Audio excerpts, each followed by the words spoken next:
Ration দুর্নীতি মামলায় গ্রেফতার বনগাঁ পুরসভার প্রাক্তন চেয়ারম্যান শঙ্কর আঢ্য। গতকাল দীর্ঘ 15 ঘন্টা লাগাতার জিজ্ঞাসাবাদ, তার বাড়িতে তল্লাশি অভিযানের পর গভীর রাতে গ্রেফতারের পরেই নিয়ে আসা হয় রাতেই সল্টলেক সিজিও কমপ্লেক্সে ইডির দফতরে। সেখান থেকে আজ সকালে জোকা ইএসআই হাসপাতালে বনগাঁ পুরসভার প্রাক্তন চেয়ারম্যান তৃণমূল নেতা শঙ্কর আঢ্যর স্বাস্থ্য পরীক্ষার জন্য নিয়ে যাওয়া হয়েছে এবং তারপর আদালতে পেশ করা হবে। নিজেদের হেফাজতের আবেদন জানাবে ইডি। শঙ্কর আঢ্য বনগাঁ পুরসভার প্রাক্তন চেয়ারম্যান তৃণমূল নেতা রেশন দুর্নীতি মামলায় গ্রেফতার। গতকাল গভীর রাতে গ্রেফতারের পর আজ সকালে তাকে নিয়ে যাওয়া হয়েছে জোকা ইএসআই হাসপাতালে স্বাস্থ্য পরীক্ষার জন্য। সেই ছবি দেখছেন।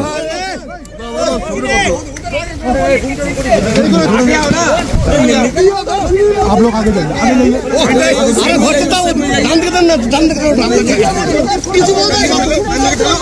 জ্যোতিপ্রিয় মল্লিকের সঙ্গে কি সম্পর্ক ছিল?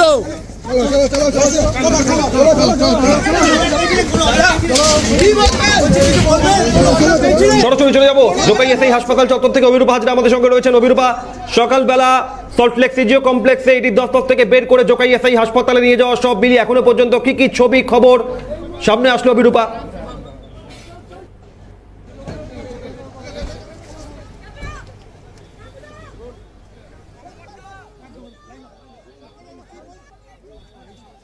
সকাল 9:33 নাগাদ জোকা ইএসআই এর উদ্দেশ্যে রওনা করা হয়েছে। ইডির আধিকারিকরা ছিলেন সিআরপিএফ জওয়ানরা এবং তার সঙ্গে শঙ্কর আঢ্য। এবং শঙ্কর আঢ্যকে আজ ভোর রাত্রে গ্রেপ্তার করার পর তাকে নিয়ে আসা হয়েছিল সিজিও কমপ্লেক্সে এবং সিজিও কমপ্লেক্স থেকে তাকে এই মুহূর্তে নিয়ে আসা হয়েছে জোকা ইএসআইতে। মূলত আর কিছুক্ষণ পরেই তার মেডিকেল পরীক্ষা নিরীক্ষার পরেই তাকে তোলা হবে আদালতে। আর আদালতে তোলার আগেই যে মেডিকেল ট্রিটমেন্ট বা মেডিকেল চিকিৎসা বা মেডিকেল পরীক্ষা নিরীক্ষা, তার জন্যই জোকা ইএসআইতে নিয়ে আসা হয়েছে। শঙ্কর আঢ্যের বিরুদ্ধে যা যা অভিযোগ, রেশন দুর্নীতির মূলত রেশন দুর্নীতি কাণ্ডে তার একটা যোগ রয়েছে এবং তার সঙ্গে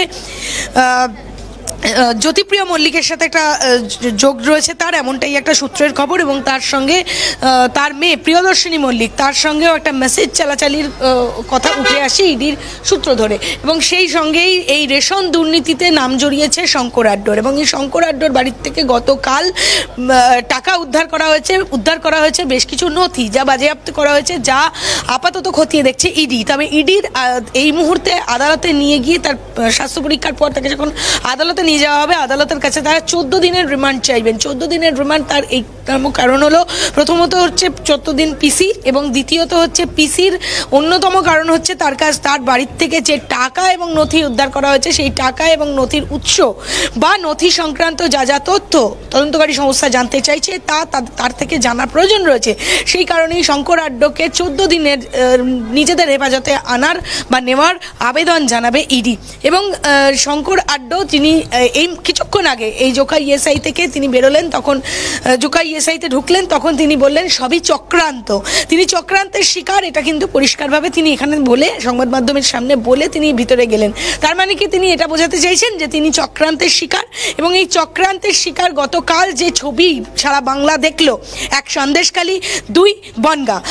সন্দেশখালীতে যেভাবে ইডির আধিকারিকদের মার খেতে হলো এবং পিছপা হতে হলো বা ফিরে আসতে হলো, সেটা বাংলার জন্য লজ্জা। অন্যদিক থেকে বনগাঁতে যখন শঙ্কর আঢ্যকে গ্রেপ্তার করে নিয়ে আসা হচ্ছিল, তখনও তার গাড়িকে কেন্দ্র করে, ইডির গাড়িকে কেন্দ্র করে ইট বৃষ্টি করা হয়েছে। এই দুটি ঘটনা সত্যিই কালকে বাংলার লজ্জাজনক ঘটনা। এবং আজকে যখন শঙ্কর আঢ্যকে হাসপাতালে তোলা হচ্ছে, তখন তিনি বলছেন তিনি নাকি চক্রান্তের শিকার। কে বা কারা চক্রান্ত করলো এখনো পর্যন্ত পরিষ্কারভাবে তিনি কিছু বলেননি। তবে তিনি যদি চক্রান্তের শিকার হন, গতকাল যে ছবিটা বাংলা দেখলো সেটা কিসের শিকার, সে ব্যাপারে এখন পর্যন্ত স্পষ্ট কোনো ধারণা পাওয়া যাচ্ছে না। তবে এই মুহূর্তে চিকিৎসার জন্য তাকে মেডিকেল টেস্টের জন্য তাকে নিয়ে আসা হয়েছে। মেডিকেল টেস্ট হবে, প্রোটোকল অনুযায়ী মেডিকেল টেস্টের পরই তাকে আদালতে সরাসরি তোলা হবে। এবং আদালতে সরাসরি তুলে তদন্তকারী সংস্থা 14 দিনের নিজেদের হেফাজতের দাবি জানাবেন। তার অন্যতম কারণ হচ্ছে তাকে জিজ্ঞাসাবাদের প্রয়োজন রয়েছে। শুধু জিজ্ঞাসাবাদ নয়, তার বাড়ির থেকে যে নথি পাওয়া গিয়েছে এবং যে টাকা পাওয়া গিয়েছে তার হদিশ বা তার উৎসস্থল জানতেই এই আবেদন বলে জানা যাচ্ছে ইডি সূত্রে। একেবারে সঙ্গে থাকো অভিরূপা। এবং ইতিমধ্যে জোকা ইএসআই হাসপাতালে শঙ্কর আঢ্যের শারীরিক পরীক্ষা নিরীক্ষা চলছে এবং তারপর আদালতে পেশ করা হবে। অন্যদিকে শঙ্কর আঢ্য গতকালও বলেছেন চক্রান্তের শিকার, তাকে ফাঁসানো হয়েছে। আজও একই কথার পুনরাবৃত্তি।